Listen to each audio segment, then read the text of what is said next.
자, 인간은 어떤 경우도 언어를 할 수 있게끔 누가 막아도 말을 할 수 있게끔 만들어져 있는 DNA적인 요소를 가지고 있죠. 그러므로 영어를 공부하는 데 있어서는 우리의 유전적 요소는 거의 필수죠. 그러나 동일하게 환경적 요소도 중요하다고 말할 수 있죠. 세상에 있는 모든 사람이 언어를 하나 이상 하는 것으로 보아 유전적 이상이 없다면 누구나 언어 능력에는 문제가 없는 거예요.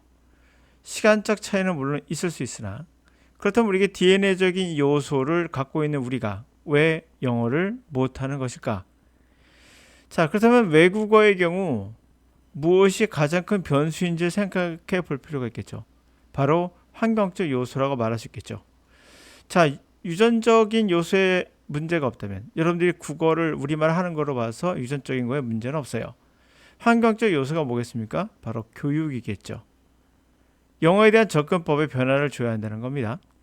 암기나 반복 위주, 주로 인지 능력에 초점을 맞춘 방식은 바로 실전에는 예를 들어서 인지 능력에만 초점을 맞췄던 얘기는 바로 독해를 통해서 문제를 풀 때 번역을 잘하는 학생들이라 말할 수 있겠죠. 이렇게 인지 능력은 진짜 언어 능력의 일부를 담당하지만 그게 절대적 요소는 아닌데 이거에만 맞춰 있는 학습법이 바로 암기나 반복 위주 패턴 학습 같은 경우예요. 바로 실전으로 들어가서 듣기나 독해나 이런 것들 바로 진행해도 우리는 충분히 이해할 수 있는데 쓸데없이 단어 암기와 문법 구성이나 기타 등등을 배우다가 결국에는 포기하는 그런 요소가 있지 않나라고 생각합니다. 자, 영어는 독해다, 리스닝이다, 영작이다, 말하기다라고 해도 결국 여러분이 처해 있는 환경을 고려해서 선택을 해야 돼요. 말하기라 하더라도 여러분 주변에 외국인이 없으면 말하기는 할 수가 없듯이, 그리고 영작이라 하더라도 영작을 했을 때 이것을 받아줄 수 있는, 첨삭할 수 있는 분이 있는지, 또한 영작이라는 것이 과연 독해나 리스닝이 하지 않은 상태에서 가능한지도 생각해 보셔야겠죠. 우리가 걷는 아이에게 뛰라고 말할 수는 없어요. 꼬마아이에게 말을 그제 배웠는데 바로 영작하다, 글을 쓰라고 배울 수는 없죠. 영작이라는 것은 주의할 게 있습니다. 독해에 나오는 글, 한글이 되겠죠. 우리말로는 한글. 또 영작 또는 영작은 이거는 알파벳과 같은 문자 시스템이에요. 그러니까 문자 시스템은 우리가 언어를 배우는 데 있어서 하나의 도구가 될 수 있으나 본질은 리스닝과 말하기가 맞아요. 근데 리스닝은 매일 할 수는 없는데 그러나 독해는 매일 할 수 있다? 그럼 독해를 하셔야 되고 리스닝은 매일 할 수 있다? 그럼 리스닝 많이 하시면 됩니다. 그래서 리스닝 못 듣겠다? 그럼 자막을 보시면 되겠죠. 근데 자막을 보니까 뭐로 되어 있습니까? 독해와 같은 철자로 되어 있어요. 결국 라이팅 시스템은 영어를 배우는 데 있어서 어찌 보면 필수적일 수밖에 없어요. 근데 여러분 주변에 외국인이 있다면 그 환경적 요소가 된다면 굳이 독해를 하지 않더라도 충분히 영어를 배울 수 있겠죠. 자, 그러나 여러분이 상황상 그렇지 않다면 환경적 요소를 반드시 반영해야겠죠. 제가 이런 말을 하게 된 것은 사이코패스 과학자 저자 제임스 페런이 했던 말 중에 인격과 행동의 본성, 유전적 요소가 80%를 결정하고 양육이 20%라고 했기 때문에 얼마나 우리에게 유전적 요소가 중요한지를 말하며 동시에 환경적 요소도 중요하다는 걸 말하면서 동시에 언어도 그러하다는 걸 말하고 싶었어요. 여러분이 아버님이 대사관이에요. 대사관이어서 미국에 갈 수밖에 없었어요. 따라. 그 여러분들이 영어를 할 수 있을까요? 100% 합니다. 100%예요. 물론 학생마다 어렵고 힘들어서 좀 고통스럽기도 하고 말문을 닫는 그런 정신적인 질병을 거둘 수도 있어요. 그러나 나중에는 어떻게든 간에 그 과정을 겪고 나면 100% 하게 돼요. 환경적 요소, 다시 말해 언어라는 것은 영어도 하나의 언어죠. 언어라는 것은 결정적 시기가 있어요. 이 결정적 시기에 언어를 배우지 못하면 나이가 들어서 할 수가 없어요. 근데 결정적 시기에 언어를 배우게 되면 이상한 자극이라 볼까요? 유전적인 요소를 갖고 있어요. 사이코패스도 유전자가 있습니다. 근데 그 유전자가 활성화되느냐 안 되느냐는 환경적 요소도 크다는 거죠. 그러나 더 중요한 포인트는 유전자가 영향을 미친다는 게 이 글의 핵심이에요. 저자의 뇌 스캔을 보면 사이코패스 성의 범죄자들이 뇌 사진과 거의 유사한 것을 발견하게 된다. 저자는 사이코패스의 뇌를 가지고 유전적으로 안 좋은 영향을 타고났지만 좋은 부모님 사랑 속에 잘 자라고 지금은 잘 살고 있다는 거예요. 실제 이 저자도 사이코패스의 뇌를 분석했고 자기 뇌도 그러하다는 것을 알게 됐어요. 자기 선조 중에 어떠한 분이 사이코패스가 연쇄살인마가 있다는 것을 알게 됐죠. 자기는 왜 안 됐는가? 부모의 사랑, 환경이 있었다. 환경이 중요하다. 맞는 이야기예요. 그러나 여기 글의 가장 중요한 포인트는 유전자가 엄청난 영향을 미친다는 게 포인트예요. 그럼 언어에서는 어떤 게 가장 클까요? 유전자가 가장 큰 영향을 미치게 돼요. 언어학습은. 그래서 여러분들이 영어학습을 어떻게 해야 될까요? 영어학습은 주어진 환경을 배려할 수밖에 없고요. 주어진 주변 환경을 당연히 고려해야 되고 그게 플러스 언어를 어떻게? 유전자가 어떻게 언어를 습득하는가. 어린아이의 언어학습을 배경을 좀 보고 최대한 그에 맞춰서 들어갈 필요는 있겠죠. 자, 그러므로 언어학습은 영어학습은 단순하게 인지 능력이라는 수학 공부하듯이 해서는 분명 안 되는 게 모든 어린이가 언어를 다 합니다. 모든 어린이가 수학을 다 하지는 않습니다. 그것만 보더라도 인지 능력만으로는 되지 않는 접근법 자체에 문제가 있다는 걸 알 수가 있겠죠. 자, 이 지문을 읽어보면서 제가 어떤 거에 줄을 쳤냐면 빨간 글씨와 하얀 글씨 줄 쳐 있는 문장이 있을 겁니다. 이게 바로 우리가 알고 있는 문법을 대하는 자세예요. 저는 이런 것보단 좀 더 과학적인 방법을 들어가고 싶어요. 한번 가보도록 하죠. 무슨 말인지. In Africa, there is a unique kind of woodpecker.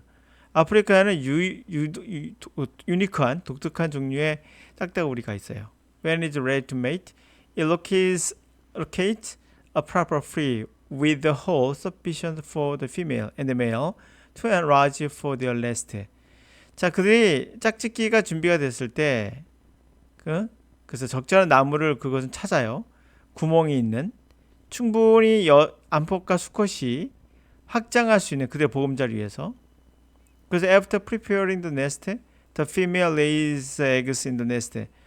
자, 이제 보금자리가 준비가 된 후에는 암컷이 알을 낳죠. 보금자리에. The male then takes over sitting on the eggs.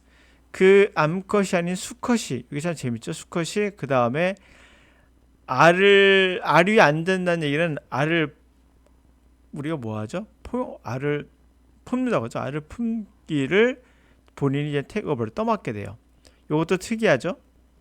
인간은 주로 여성이 아이를 키우는 반면에 이 새는 남성이 수컷이죠. 수컷이 아이를 키웁니다. 그러니까 절대적인 원칙은 없다는 걸 알 수가 있어요. 다시 말하면 유전적인 것도 중요하지만 역시 환경적인 요소도 중요하다는 걸 알 수 있죠. 지금은 일반적으로 남성도 아이에 대한 육아에 관해서 참여하는 방식으로 가고 있습니다. 역시 환경도 중요하다는 걸 알 수가 있어요. 절대적 법칙은 없다는 거죠.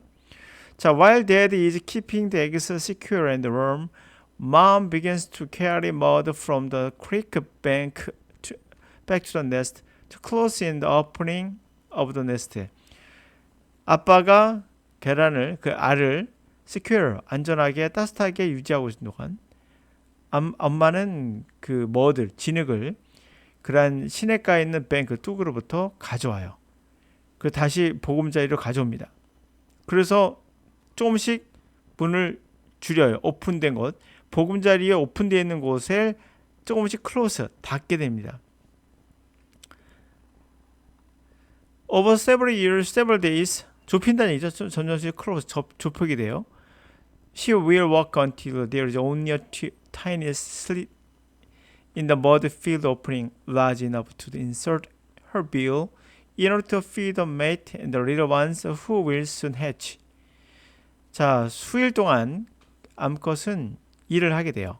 단지 조그마한 틈만이 그 머드로 가득 찬 오프닝, 그 앞에 문이게 입구가 조그매질 때까지 계속 이래요. 충분히 어느 정도 크기, 그녀의 부리를 집어넣을 정도의 크기로.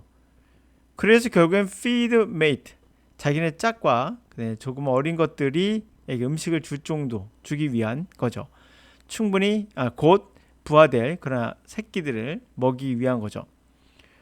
Now why would she go such trouble? 왜 그녀는 그 암컷은 그 같은 수고로움을 하는 걸까요?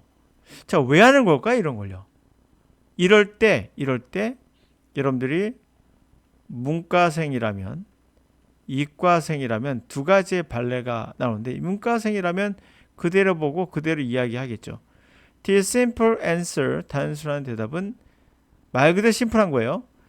저는 심플한 거 별로 안 좋아합니다. Tree snake, 나무 뱀 때문인 거죠. 거기 있는 climb, 이 나무를 기어 올라와서 그와 같은 meal, 식사를 찾아다니는, 단순한 그런 식사를 찾아다니는 그런 뱀 때문인 거죠. 이게 뭡니까? 그냥 보이는 대로 한 거예요.